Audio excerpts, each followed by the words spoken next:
Memory transcription subject. Captain Sovlin, Federation Fleet Command. Date. Standardized Human Time. October 6th, 2136. Resounding shouts coursed through the air as the humans rounded on the unarmed enemy. Most were some variant of a demand to lie on the ground. There was no question that this was an Arxor surrender. They were complying with the barked orders and cuffing themselves without any clear trickery. There was no snarling or sudden movements either. Perhaps this inexplicable behavior was because humans earned respect, by whatever their twisted standards were. The primates' bellowing voices shook me to the core, and clearly left no room for debate. Scaring the boarders away with blooded fangs and piercing eyes hadn't been a viable tactic, for a change. All the same, I didn't think the reptilians were capable of submission. The Federation never managed to capture a predator or reason with them. Appealing to mercy was an exercise in futility. Amusement seemed to be the only motive they needed to destroy our worlds. Accepting the Terrans as thinking people was one thing, but the Arxor were clear-cut in their villainy. "I wonder what Captain Monaghan will do with the prisoners," I muttered. Samantha offered a non-committal shrug. "Not my call." "Not mine either, and that's probably a good thing." Carlos bounded up to us, raising his goggles. "We're going to have some guys make sure they sit nice and pretty for now. Probably sedate them, take them as prisoners." "But if it was your call, what would you do?" I asked. "I'd put them in the cattle pens, right where they belong," he growled, a malicious gleam in his eyes. "I wonder if the greys would taste like gator, or maybe they make a good pair of boots." The bold-faced talk of eating another sentient left me taken aback. It wasn't something I thought humankind would contemplate, even for those monsters. I understood what Carlos was saying, though. That schadenfreude was something we had in common. The guard's statement was pushing it a little far, but I was happy he was being more open with me. "Maybe Carlos is grateful I saved his life. He seems more friendly toward me." My eyes studied the Arxor prisoners, but they would still look hideous as boots. Also, I wouldn't want my paws touching their skin. How defiling. "Well then, what would you do with them, Sovlin?" As much as I would love to see the Greys get a full dose of their own medicine, the stakes were too high. The intelligence the strong-willed military could extract was invaluable. If we could stop the Cradle's fate from befalling another world, that was worth keeping these Arxor alive for a bit. Besides, they deserve more suffering than the quick execution. Scientific studies of their pain tolerance and responses could offer interesting results. My lip curled up in disgust. I would inflict as much agony as I could, and once I had no use for it, I would blow his brains out.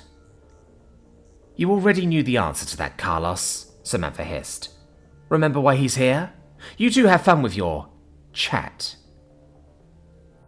I lowered my gaze, watching the female guard stalk off. It hadn't occurred to me that I described verbatim what I had done to the first Terran soldier I found.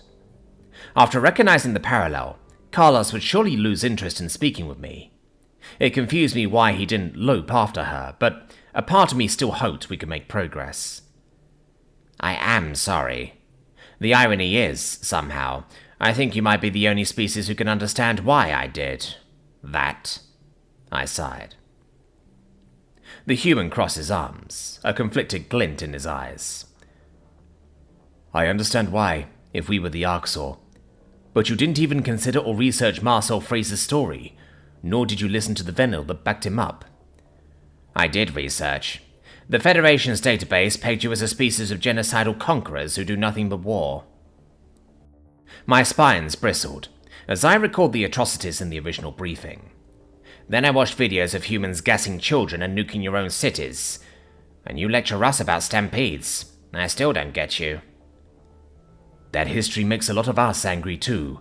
We're, capable of much of what they are, but the Venel Selnek was unconscious for days.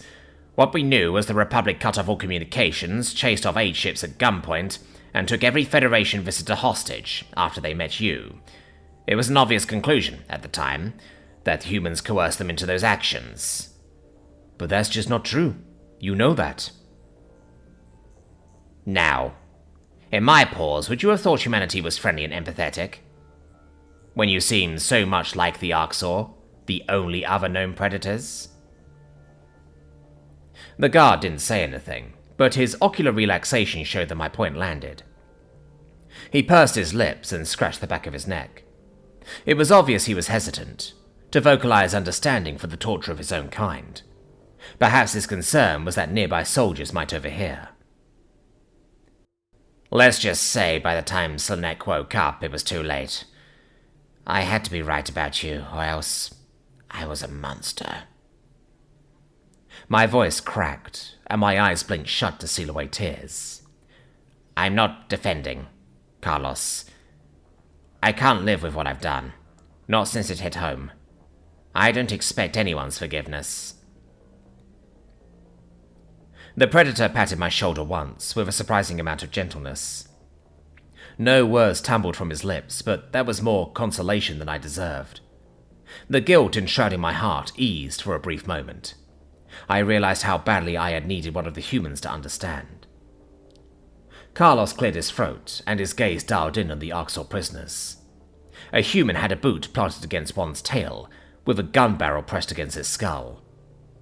The reptilian's eyes were wild, with what I would think was fear in any other species. It looked young and scrawny, which might be why it was singled out for intimidation. What did you do with the kids? The UN soldier's voice was low, charged with a venomous undercurrent. Where are they? Kids? The Arxor stammered. The Godgets! The cattle, you son of a bitch! Why didn't you just say that? They're in the cargo bay. And where the fuck is that? Show us! Now! The Grey led us into the kitchen, which was placed adjacent to the cafeteria. The station seemed more suitable to butchering than food preparation. Carlos gestured for me to follow, since my inclusion was only permitted to pacify the captives. My uneasy brain resented the march into a predator's lair, and was relieved the human hovered close behind. A decaying scent wafted into my nostrils, which triggered my gag reflex. A few Godget corpses dangled from the ceiling, and had been gutted from head to toe. The amount of dried blood suggested their organs were carved out while they were alive. One carcass was noticeably smaller than the others. It looked about the size of my daughter, last time I saw her alive. That child was dissected, then served to the group as an entree, just like my sweet Hania. Those vile predators. They see us as a feast. Disgust torched a path up my esophagus, and I spewed vomit onto the tile. The way Carlos's cheeks were ashen and puffed out, I think he was barely keeping his own lunch down. It was a relief to see the clawless predator looking squeamish, especially after hearing him ponder how the Arxor tasted. Heaving sounds behind me suggested that the disgust was the overarching reaction within Terran ranks. The UN soldiers bringing up our flank got more of an eyeful than they anticipated. It was baffling that predators would have such a strong aversion to gore. All evolutionary knowledge suggested blood should serve as the enticing marker of an easy catch and sharpen their senses. The male guard wiped sweat off his brow. Fuck, man. I can't unsee that. They're so brutal. Senseless. Deep breaths. Don't focus on it. But the smell. I know. By the way, why did your warriors split up? I asked Carlos, trying to distract us. Doesn't everyone want to secure the civilians? Samantha cleared her throat to my right, startling me. Enemy officers are holed up in the bridge, and we need to sweep the ship anyways. Don't need a napping Grey crawling out of a crevice. I thought you didn't want to be anywhere near me. I don't, but it's my job. The scrawny Arxor staggered to the kitchen's rear wall, and waggled a bony claw at the partition. The reflexive metal formed two double doors, wide enough to fit a few spacecraft side by side. I considered that the prisoner was deceiving us, since that was their modus operandi, but it made too much sense for the prey to be right next to the mess hall. The Terran handler jabbed his gun barrel into the Arxor's temple. Open the fucking door, or we'll find out what color your brains splatter. It swallowed, and waved a paw in front of a motion sensor. I half expected an automated turret to descend from the ceiling and start cutting down our ranks. The humans tensed as well, clearly not trusting the beast. Despite their lack of experience with the Arxor, they seemed well versed in the ways of sapient deception. The doors creaked open, and the UN soldiers inched forward. There was no reinforcing army amassed inside, for all our misgivings. The cabin before us was devoid of Arxor, on the ground level, which was where my eyes stopped looking. Of course, the reptiles wouldn't leave their prized possession unattended. Some instinct compelled the humans' binocular eyes to turn skyward. Perhaps it was the same madness that made them leap out of planes. One Arxor camped on a raised platform, which allowed it to overlook the assembled prey. It wheeled around, slowed by the same narrow vision as the Terrans. The Grey couldn't reach for its weapon before it was obliterated by dozens of bullets. Lots of trigger-happy humans out here. They seem really on edge. I watched as the monster slumped to the floor. Its skin was perforated everywhere that constituted a vital organ. The life flickered out of his reptilian eyes as liters of blood dripped through the lattice walkway. It doused any Godges below in coagulated goo, but I couldn't bring myself to face the livestock yet. My gaze instead fell on our predatory captive. I wanted to see how it reacted to the death of a counterpart. A brief gasp slipped from his maw, and those diabolical pupils lingered on his fallen comrade for a full second. A full second longer than they should have. "No heads up about the guard?" The UN soldier slammed his rifle butt into the Arxor prisoner's temple. He snickered as his hind legs buckled, and it collapsed on the floor. Ah, shit. My hand slipped. That's what everyone saw, isn't it? The other humans nodded, as they studied the cattle enclosure in horrified silence. My reluctant eyes fell on the scene, and renewed fury surged through my spines. Godges were packed in the pen like animals, to the brink of suffocation. I could see faces squished up against the barbed wire mesh, and paws scrambling for a way out. The guards must have fed the cattle by throwing seeds and leaves down from the walkway. Water was available for a few small basins on the rim. Many people seemed to have given up, and were lying unresponsive on the floor. The squealing of the children was what really stabbed at my heart. They sounded so high-pitched and frantic. "Help us! Please!" a desperate voice wailed from the corral's epicenter. That individual was shushed by his counterparts, who divulged that the entrants were humans. There was no line of sight from within the throng of Godgets. All they knew was the borders weren't Arxor, and that the Greys had succumbed to them. The last they saw of humanity was Terran soldiers dropping into cradle settlements. If they hadn't witnessed the heroic sacrifices on the surface, it would be logical to assume humans orchestrated the Arxor raid. These people must think they were going from one predator's clutches to another. One Godges strained his face against the mesh. "Captain Sovlin, they captured you? You should know better than to let them take you alive." My mouth was dry. I was too horrified by the atrocities of this vessel to find words. This felt like a waking nightmare. It was all I could do not to sink against the nearest human's boots and break down. The Godget took my shocked state as affirmation of his fears, howling with despair.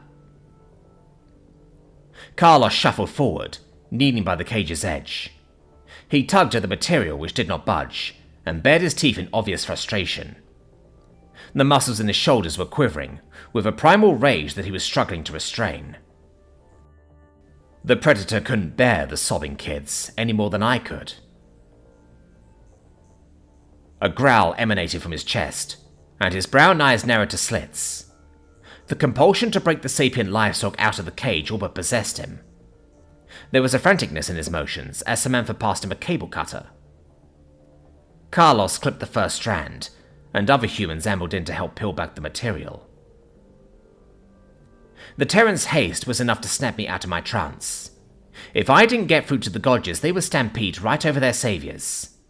A mauling wasn't the way to reward the gentle beasts for their compassion. The humans are here as allies of the Godgeti Union. Let them help you. I croaked. The warlike predators who invaded our home and caused the Arxor to capture us, our allies? Tell those demons to make their lies believable, puppet, came a sneering reply. So this was how it felt, trying to convince a skeptical audience to see past that abominable appearance. Carlos's efforts paused for a moment, and he shared a glance with his counterparts. The gash they carved in the barbed wire was almost wide enough to rip out an opening. How could anyone read malice into their actions? Nobody ever just started off seeing humans as people. Nobody accepted their story at face value, or treated them as equals. In that moment, I felt sorry, angry for the alien predators. I stormed toward the pen. The ground invasion occurred because we were planning to bomb Earth. I would know. Preventing their own extinction is self-defense. The fact that they risked their lives to save you, in spite of that, shows their empathy runs deeper than ours. Predators don't feel empathy. The Great Protector teaches they are cursed creatures, doomed to live in eternal hunger and bloodlust. The Great Protector? Carlos mouthed. Arguing with a fairy tale wasn't my ideal scenario, but antagonizing the religious was only going to make them shut down. There might be a shred of truth to that axiom anyways. I have seen the Terrans tap into their aggression multiple times. Humans use their higher emotions to redirect bloodlust to proper outlets, but sometimes their agency waned. My eyes swept over the group. These predators are intelligent enough to override that, to control it. The Venal did experiments that proved they can bond with prey animals, and that they feel pain for those of us in suffering. It is irrefutable evidence by every scientific metric. What? That's not possible. You're saying... Humans use their hunger to protect the weak from threats, much like your goddess. They formed laws and morality that are civilized, honorable even. If they are cursed and trying to break free, wouldn't the Protector command us to help? The UN soldiers tugged back the spiky wall and surveyed the traumatized Gorgids. My people didn't rush on their saviors in a panic, though many shoved their way toward the escape. The alternative was to remain in Arxor custody, and the Arxor were a known commodity. Even if the Terrans were just as evil, it was difficult for them to be worse. Several humans extended gloved hands, hoisting the victims onto solid ground. Herbivore food and clean water awaited the rescued. The special care they gave to the young didn't escape my notice. Samantha's eyes glowed as she began to spoon-feed an emaciated infant. I had never seen such a toothy snarl on her face, or heard her speak so softly. This skirmish hadn't been to contest the cattle claim at all. I wondered what the Arxor would think when they realized the predators they viewed as equals despised them as much as the rest of the galaxy. Whether humanity's interrogations turned up anything useful or not, it would be priceless to be a fly on the wall.